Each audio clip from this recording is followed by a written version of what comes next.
everybody. Welcome back to the show. Today we have Jay Conner. He is an author. He's a real estate investor, and his company is called the Private Money Authority. Ryan isn't with us today. He had an emergency come up, so it's going to be just me and Jay. How you doing, Jay? Welcome to the show. Mike, thank you so much for inviting me to come along. I'm so excited to be here because we get to talk about my favorite topic, which is private money, how to get unlimited funding for your deals without ever having to ask for money. I love talking about that. How in the world do you get money for your real estate deals without ever having to ask? And one reason I'm so excited, Mike, is because ever since my wife, Carol Joy, and I started investing in single family houses all the way back in 2003, I've been using private money since 2009. I've never missed out on a deal for not having the money. And private money's had the biggest impact on our real estate investing business than any other strategy that we have employed. So before we dive into the topic and actually how it works, can you give us just a brief overview of your career, how you got into real estate, very first deal to, what you're doing now? Sure. Well, I was raised in the mobile home business, Okay. manufactured housing, and the financing for those products went away in the early 2000s.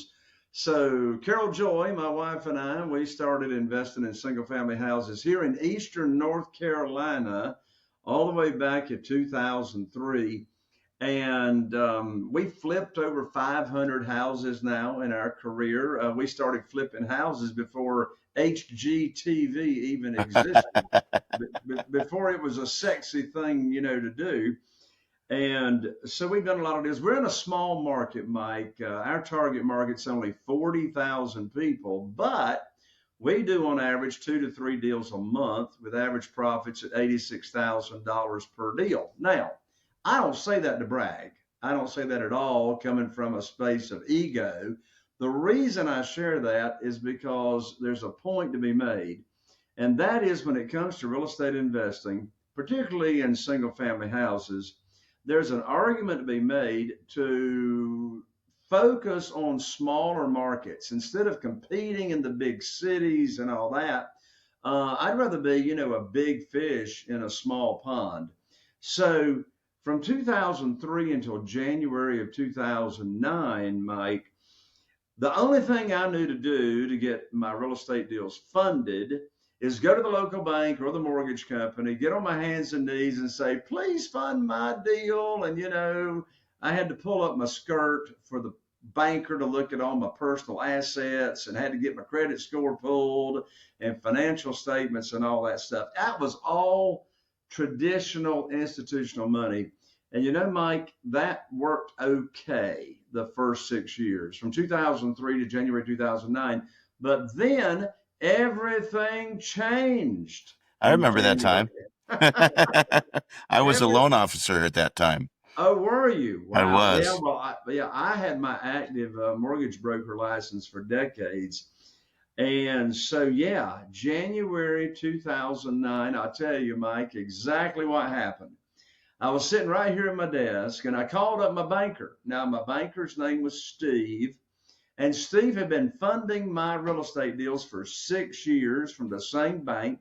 Back then, it was called BB&T. So he was with Branch Bank and Trust, and he funded a bunch of deals. Well, here's what happened, and here's where everything changed. I called up Steve and I told him about 2 houses that I had under contract that I needed funding for. And I wasn't calling anybody else. I mean, he was the guy. So, Mike, I told Steve about these 2 houses I had under contract to purchase, and like that, I learned that my line of credit had been closed with no notice to me.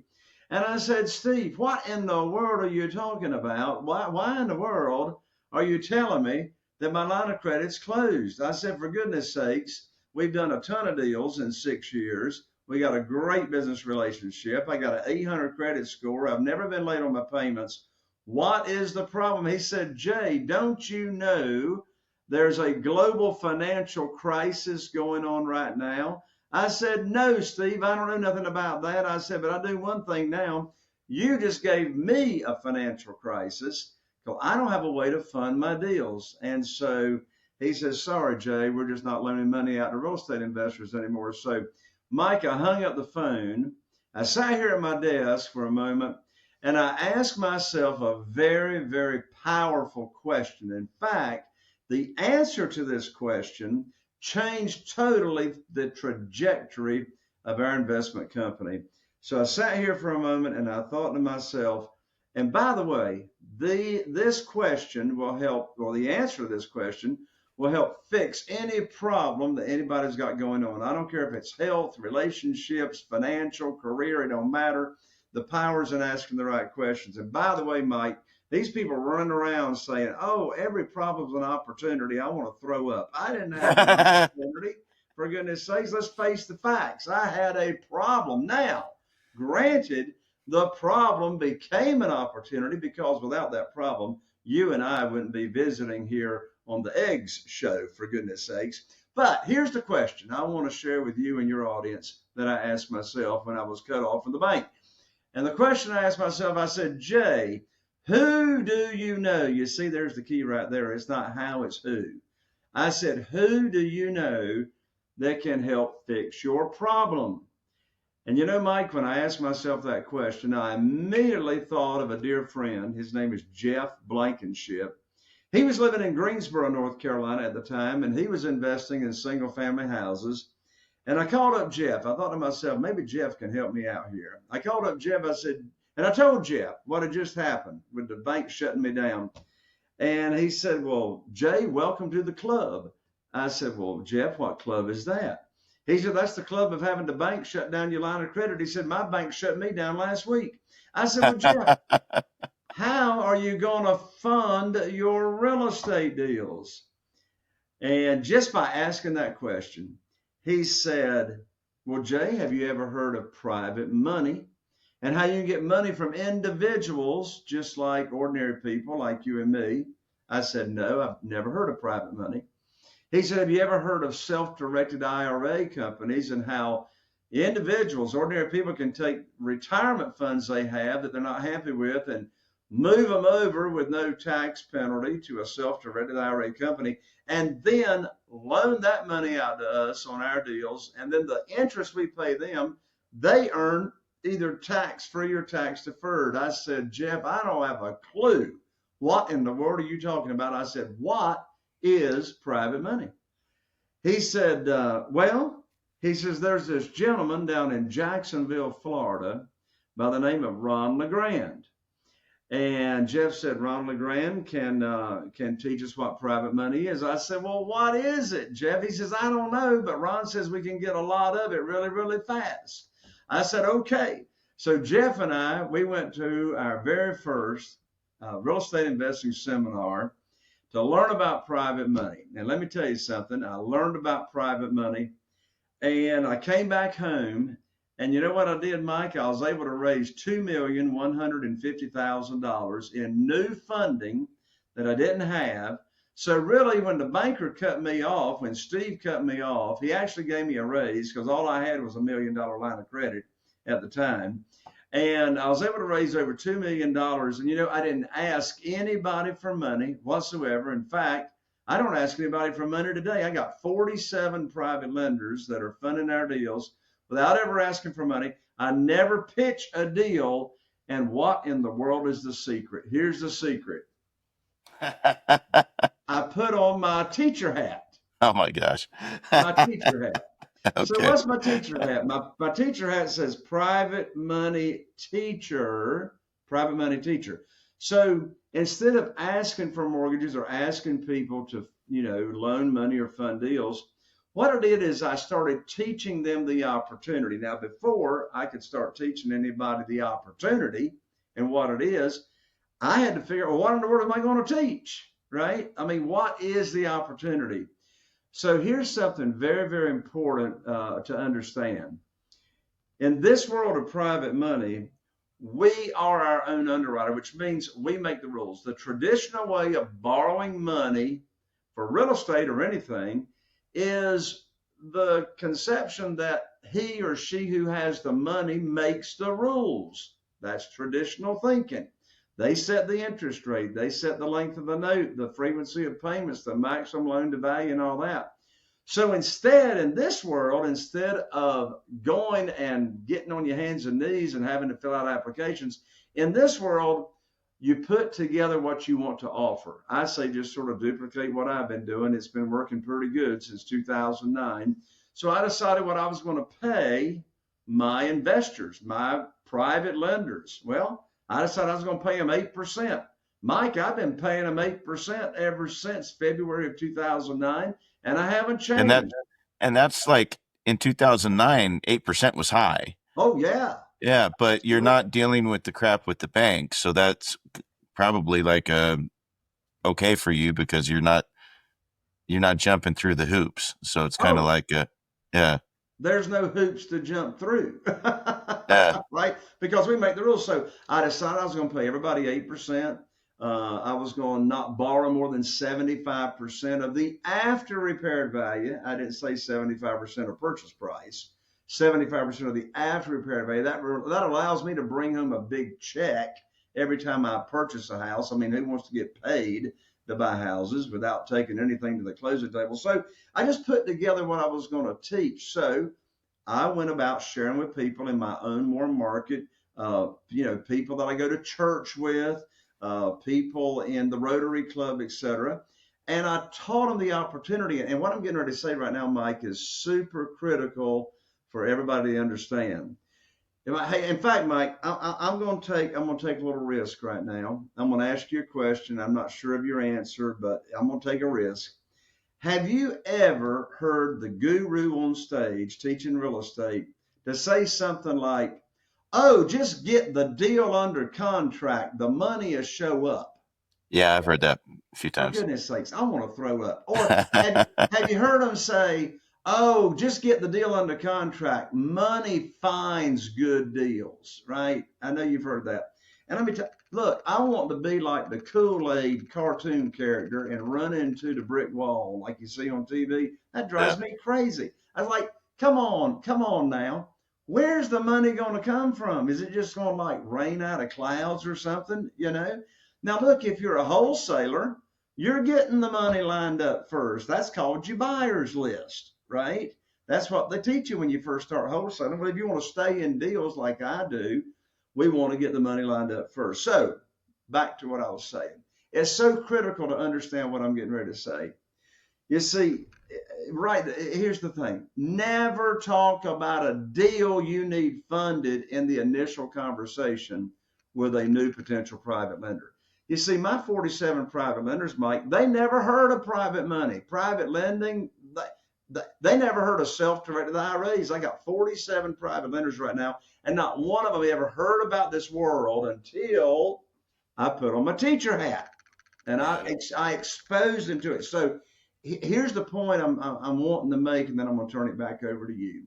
The point I want to make is separate the conversations between teaching the opportunity and what the program is and how they can be involved as an investor or private lender.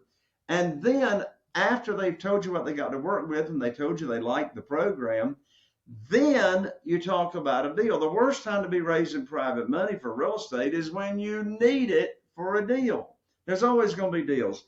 And so I'm going to share right now, Mike, and then I'll turn it back to you. I'm going to share right now the exact script. Here it is. The exact script, exactly what I say over the telephone to my private lenders when I got a deal for them to fund without asking for money. So, Mike, I need your help to explain this. Let's do a role play here, a little hypothetical assumption. So this is leading up to how to get your deals funded over the phone without ever asking for money. So, Mike, first of all, let's assume that you and I have known each other for a while. We're friends. Maybe we go to church together. We got the trust. We got the friendship in place. So we got that. Now, let's secondly assume that I have put on my teacher hat and I've taught you the program. I've told you this opportunity. In all likelihood, you never heard of private lending. In all likelihood, You've never heard of self-directed IRAs in this example. And so let's assume you like it. And let's say you've told me that you've got $150,000 in a 401k with a previous employer, and you still got that money sitting over there in a 401k at the previous employer, and it's in the stock market, and you're not liking the volatility of the value going up and down. And I've taught you in the program that it's just like putting your money in the local bank in a CD, except you make a whole lot more money on interest. And so let's also assume that I've introduced you to a self-directed IRA company representative, and they've moved your money over at your request because you want to invest in my program. So they've moved the money over. The money is sitting there in that self-directed IRA account that you set up with the current retirement funds that you had. And so now there's the setup. Here comes the phone call. And maybe I'm calling you a week or 2 weeks after you got your self-directed IRA account set up from that old 401k. And here's what I do. I call you up, you answer the phone, we have a little chit chat. And this, Mike, is what I call the good news phone call. All right, here's the script. I call you up, you answer the phone, we have a little chit chat. And then here's exactly what I say. I say, Mike, I've got great news for you. I can now put your money to work. I've got a house under contract here in Newport, North Carolina, with an after-repaired value of $200,000. Now, the funding required for the deal is $150,000. That matches up to what you've got at your self-directed IRA. Now, closing is going to be next Tuesday. I'll need for you to have your money wired to my real estate attorney's trust account by next Monday. I'm going to have my real estate attorney email you the wiring instructions. That's the end of the conversation. The most stupid thing I could do is ask you, do you want to fund the deal? Of course you want to fund the deal. And here are 3 big reasons why Mike wants to fund my deal in this example. Number 1, Mike trusted me to move his retirement funds over to the self-directed IRA company that I introduced him to.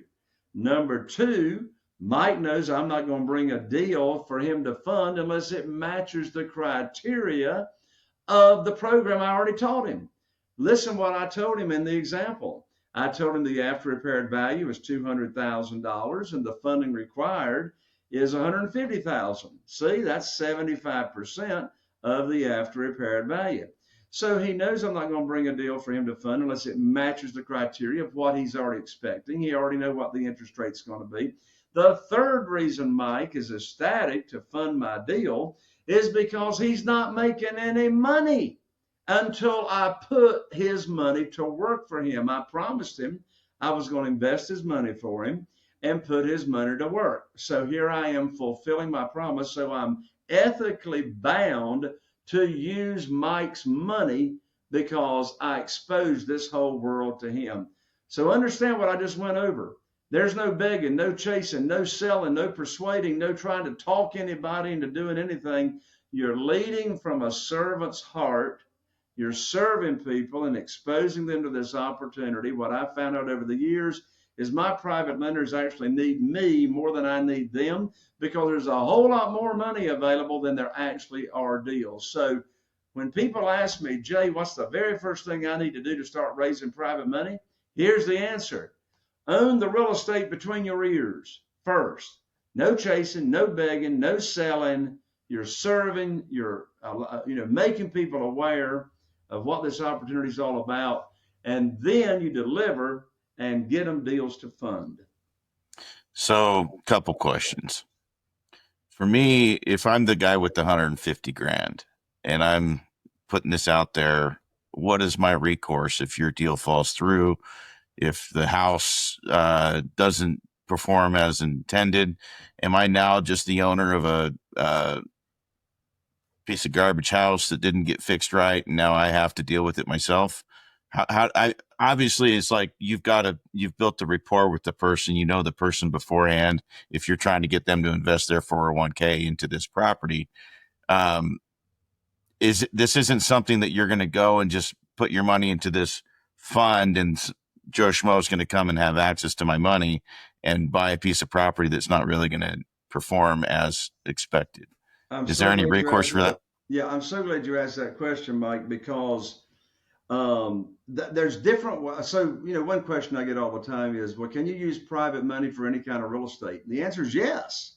You can use private money for single family houses, self storage, land, apartments, etc. But here's the big difference, and that is, how is it structured?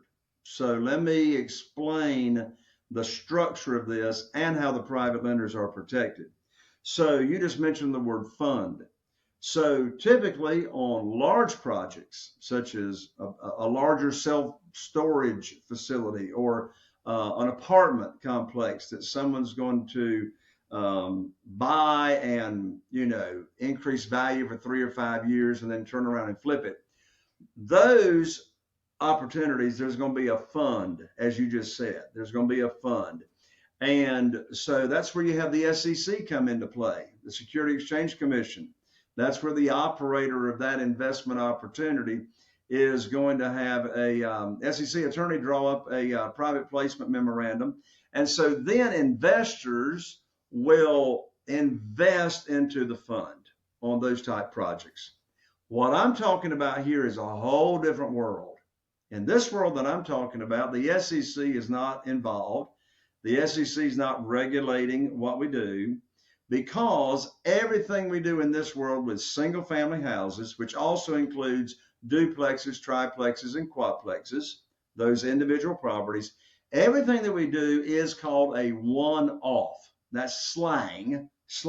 A one-off is slang for asset-backed debt. Asset-backed debt. So in this world of private money with single family houses, think of the private lender as the bank. Think of the private lender as the bank, which means we're not borrowing unsecured money. So the private lender, is going to get in North Carolina, a deed of trust. Most states call it a mortgage. So we're going to give our private lenders all the same protection as the bank would require. So we're going to give them a deed of trust. We're going to give them the promissory note. They're going to be named on the insurance policy as the mortgagee, which gives them another layer of protection. If there's ever a claim on that insurance policy, then the private lender is named on that check from the insurance company. We're going to name the private lender on the title policy as additional insured. So yes, here's the bottom line answer.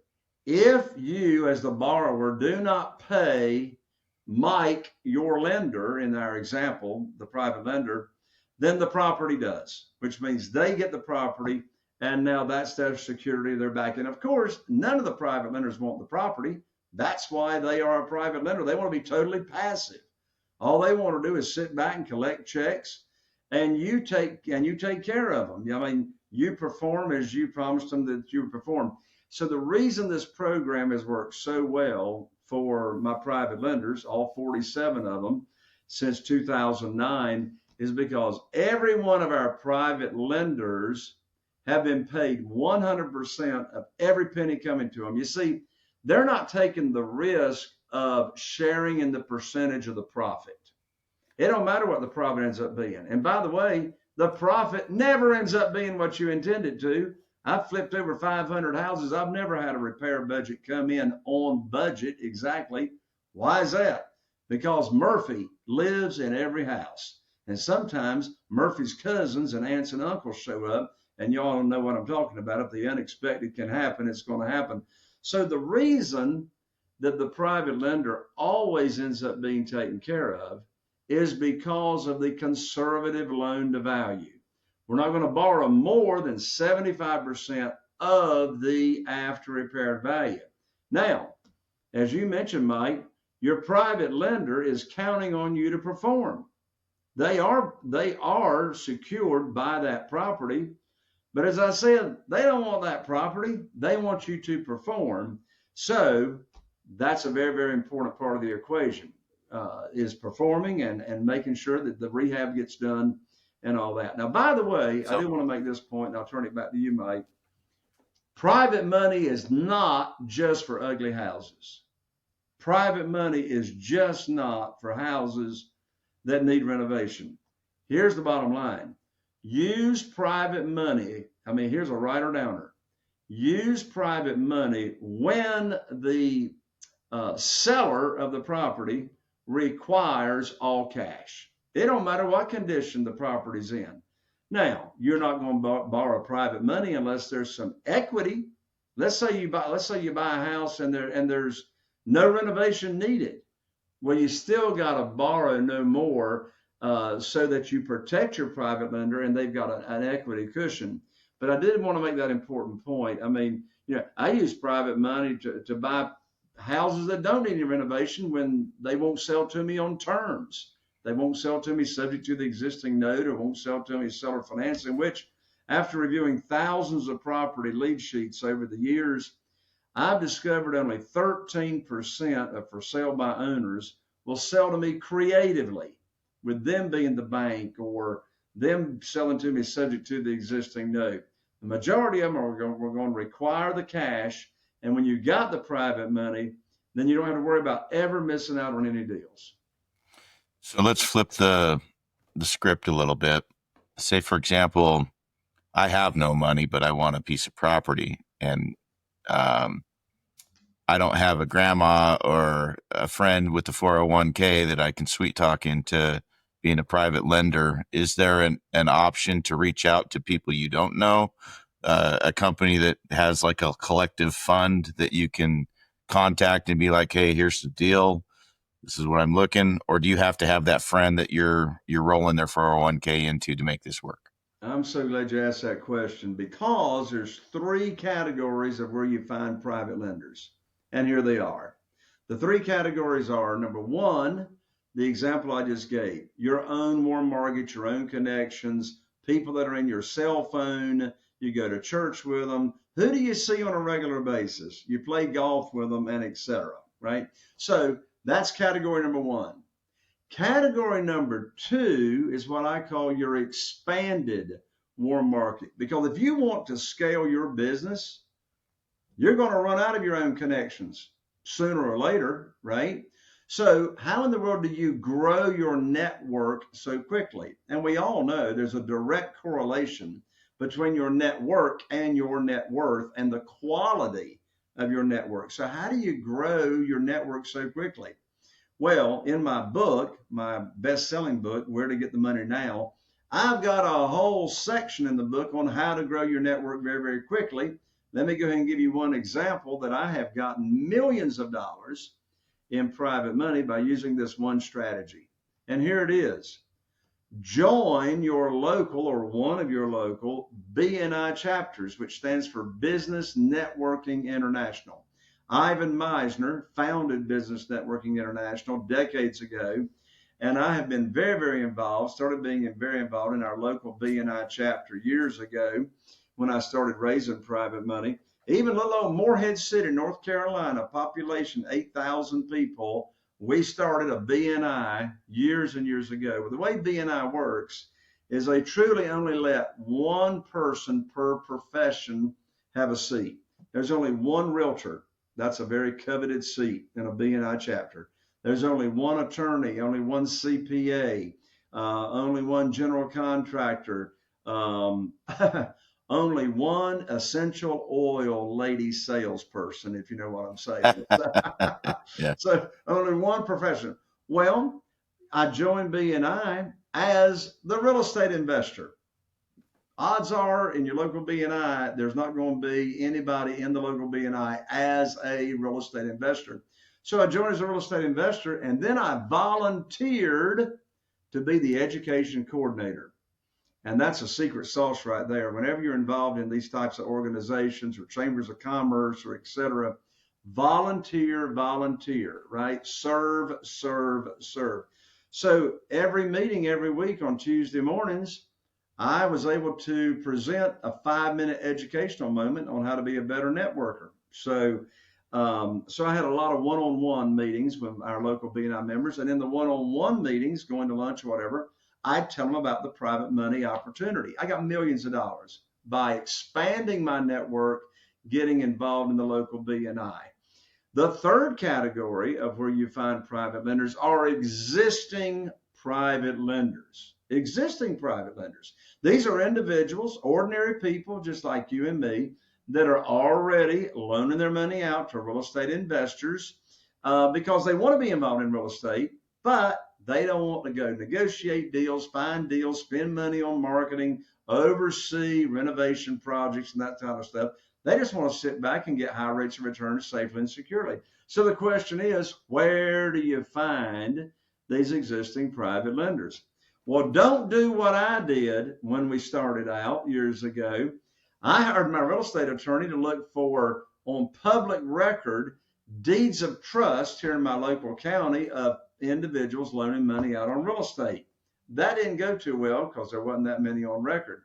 So I actually started a software called the Private Lender Data Feed years ago. We update that every month. We get every private lender closing information in the nation in the software, get the contact information of the private lenders, and you see the interest rate they're earning. I tell you another place to find existing private lenders, and that is in self-directed IRA companies. Did you know 70%, over 70% of self-directed IRA account holders want to be your private lender? They want to be in real estate, but they don't want to go do deals. They just want to loan money out on real estate.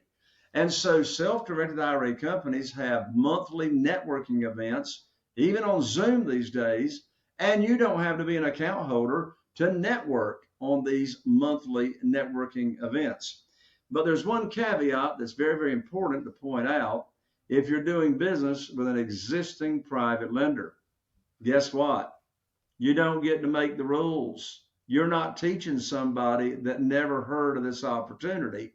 They already know the game, right? So now when you're talking with an existing private lender, it's a negotiation conversation and not a teaching opportunity. However, there's a bunch of private lenders out there right now I know that are happy to be getting 7% and 8%. There's a bunch of them that won't talk to you unless you're going to pay 12%. So you get to pick and choose who you want to do business with. I prefer the warm market and the expanded warm market because you're exposing this opportunity to people that have never heard about it. And therefore, you, as the borrower, you get to make the rules. So if I were to go to someone who's doing this already, are they looking for a down payment? Are they looking for, say you're just wanting to buy your personal residence and it's not a property that you're going to flip? Are they just looking for that 8% consistent? Or are they looking to get their money in and out real quick? I did a property up in Nome, Alaska. I wasn't the one that funded it or negotiated the terms, but I was up there helping do the rehab on it. And from what I gleaned out of the deal, I think the private money guy was wanting to get his money in and out real quick and get a percentage of the actual flip. And so is that mainly what they're looking for if you're going that route versus the I just need a loan and I can't qualify kind of thing? As far as existing private lenders go, it's all over the board. Most of them are not going to want to tie their money up for more than maybe up to 2 years, right? Typically. Now, some of them that don't care, they'll push it out on 5 years or so. Now, all the notes that I do with my private lenders are either 2 years if they're using investment capital or 5 years if they're using retirement funds. But since I'm flipping most of the properties these days, I'm typically in and out of a property in less than a year, typically. But in answer to your question, it all comes down to what those existing private lenders are interested in. Are most of them going to want a down payment? Or going to want to see a down payment? Yes. Most existing private lenders that are already in the game, they're, depending on your experience, they're not going to want to loan typically more than 80%, maybe, depending on your experience, 90% of the after repaired value, or sometimes even the purchase price, right? Excuse me, ignore what I just said on the after repaired value. With the existing private lenders, it's going to be no more than 80 or 90% of the purchase price, which means you as the borrower, you're going to need 10% or 20% to put down. That's another reason I much prefer the warm market, where I'm teaching people the opportunity, because I'm not going to borrow more than 75% of the after repaired value, not the purchase price. And since I'm able to buy these properties at a discount, that's why I'm able to bring home a big check when I buy and use that money for the renovation, or I might be pulling out some equity as well. Yeah. So I haven't done a lot in the real estate world as far as like flipping homes and doing it myself. Most of what we've done over the years is we live in a property and just fix it up and do sweat equity on it. Just kind of make it that way. I haven't done it as an actual hiring a contractor, fix it up real quick, flip it, make, $50K, move on to the next one. I assume if you're going down that route, getting the funding for the repairs built into the loan is critical, because you don't want to be running up a Home Depot credit card every time you go to flip a home. Well, that's correct, Mike. Yeah, I mean, we get the funding up front for the purchase and the renovation as well, all up front. Yeah. And I mean, again, to make the point, that's if a renovation is involved. And most of the properties we buy, there is a renovation involved, because that's why we're able to buy them at a discount. Yeah. Is there a formula you use to figure out the average expense to renovate or flip? Or have you just done it enough where you can kind of look at it and say, hey, this kitchen's going to cost $6,000. It'll add $20,000 to the value. That's a $14,000 profit by doing it. Yeah. Yeah, there's no formula other than knowing what line items should cost. And so, I mean, I can have a 2,000 square foot house that, in fact, we just finished one in the last week, and it's being staged today, ready to put in the multiple listing service this week to sell. Well, that 2,000 square foot home, this was on the lower end. That was only a $31,000 renovation. I mean, literally, you're talking floor coverings and paint and some exterior paint, landscaping, and just, lipstick and nothing of any really substance. 31,000. That same 2,000 square foot house, if it needed a roof, if it had needed windows, if it had needed some foundation work, if it had needed a new HVAC, heating and cooling system, that 31,000 can very, very quickly become 60 or 70 or 80,000, right? So every property, of course, is different. So I don't make any offers on any properties until we've actually looked at the property. And of course, for years, I did it myself. For the past 15 years, I've had the same project manager that goes out and estimates the budget by line item and submits that to me for me to review. So it really all comes all down to the property. Now, you ask about formulas, Mike.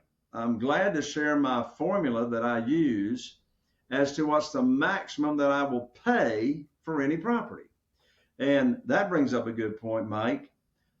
The math makes the decision as to your maximum purchase price. The math, not your emotions, because your emotions are going to mess you up every time. It's the math. It's the formula. Let the formula decide what's the most you're going to pay. And when you follow this formula, it protects you, it protects your private lenders, it protects everybody involved. And so the formula that I use when I'm paying all cash, and this formula's got nothing to do when I'm paying or purchasing a property using creative financing, such as subject to the existing note or seller financing and those types of things. Here's the formula when paying all cash, whether it's your own cash or whether you're using private lenders' cash.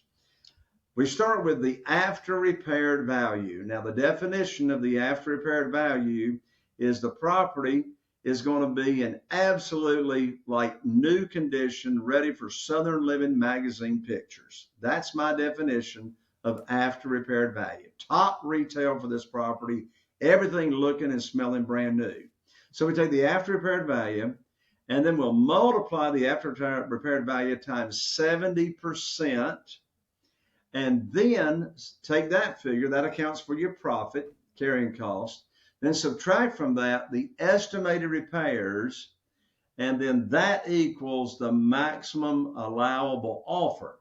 Now, if the after repaired value is less than $300,000, I subtract an extra $10,000 from that bottom line figure just to account for the unexpected. Another difference is if the after repaired value is more than $300,000, then I'll just multiply times 80% instead of 70%, because now you're talking bigger dollar amounts. And if the after repaired value is more than $300,000, I'll subtract an additional $20,000 from my maximum offer to account for the unexpected. Again, we only use that formula when the seller's getting all cash. So, do you want to stay under, like, as an investor, as someone who's doing these properties, you don't want to go after the $500,000, $600,000 loans. You're looking for the $200,000, the $150,000 properties that you can get those, or are you looking for those? Do you take on the $1 million properties and rehab those and flip those, or is that kind of more? Yeah, I haven't done $1 million property, but I've done a $900,000 property on the beach down here at Emerald Isle. Did that a couple of years ago. The after repaired value was $895,000. Bought the property for, I think it was right at $600,000. But your question, Mike, brings up a really, really good point for me to make. And that is, first of all, if you're just starting out and investing in single family houses, they don't take on those big projects. You know, if you want to start getting experience with the lower priced homes for what I call first time home buyer price points. So that's one thing you want to know if you don't already know it. Find out what is your first time entry level price point in the market where you are going to invest. Now, one big reason for that is because what I'm getting ready to say, your largest pool of potential buyers for that house are first time home buyers. That's where most of the buyers are, is people that's never bought a home before. So that's the entry level price point. Case in point, I just put a house on the market this past week. And here's a little secret. I list the property with my realtor. I've had the same realtor for 20 years. His name's Chris. I list the property after it's all renovated and absolutely beautiful. He puts it in the multiple listing service on Monday under a category called coming soon. Now, what's that mean? Coming soon means you can look at the music video. We get a music video, professional video for every property that we sell. That's in the multiple listing service. They can see all the pictures. They can see the price. They can see the description, but nobody can get in the house until the listing goes active. So we do coming soon from Monday, Tuesday, Wednesday, and Thursday. Then we go active on Friday. Well, this property at 5012 Highway 101 just went active this past Friday. I listed it for $229,000. Boy, is that a low price in our area. Talk about first time entry price, right? Well, we had 5 showings from Friday afternoon to Saturday. We went under contract Saturday evening for more than list price. So there's my point. By that house being at a first time buyer entry point, it's going to move very, very quickly, and it's going to lower your carrying cost and increase your profit. Yeah. Very interesting conversation. Like you've opened a lot of turned on a lot of light switches in my head here where I'm thinking of different alternatives of funding and things you can do. We're kind of almost at that point.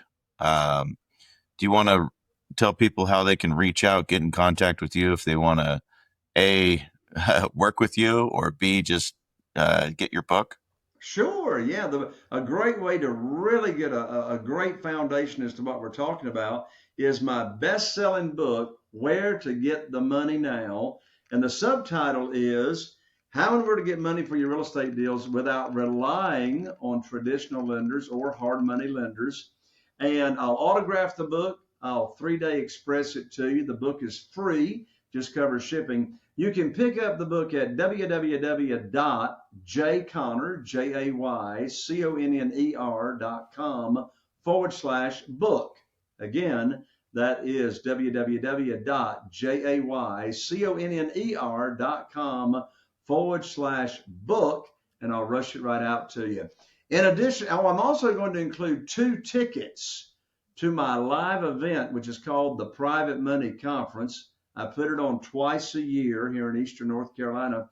These tickets are valued at $3,000 for 2 people. I'm going to include 2 tickets. You can come for free. And another way to connect with me is come over and check out my podcast. Obviously, you like podcasts. You're listening to Mike and Ryan's podcast here, Eggs. My podcast, I'm now in my 8th year of podcasting. The name of my podcast is Raising Private Money with Jay Conner. Raising Private Money with Jay Conner. I have 2 shows a week. We release them on Monday mornings and Thursday mornings. Now, almost got 800 episodes now. I'm always interviewing other real estate investors that have already raised private money. And so I interview them on how they go about, what are their secrets? How do they go about raising private money for their real estate deals? And I guarantee you, you're going to learn more ways to raise private money for your real estate deals. And we always have a lot of fun. Raising Private Money with Jay Conner. It's on all the podcast platforms. That's awesome. Well, thank you, Jay, so much. I really enjoyed this conversation. And thanks to everyone that tunes in every week. And we'll catch you next time. This is a perfect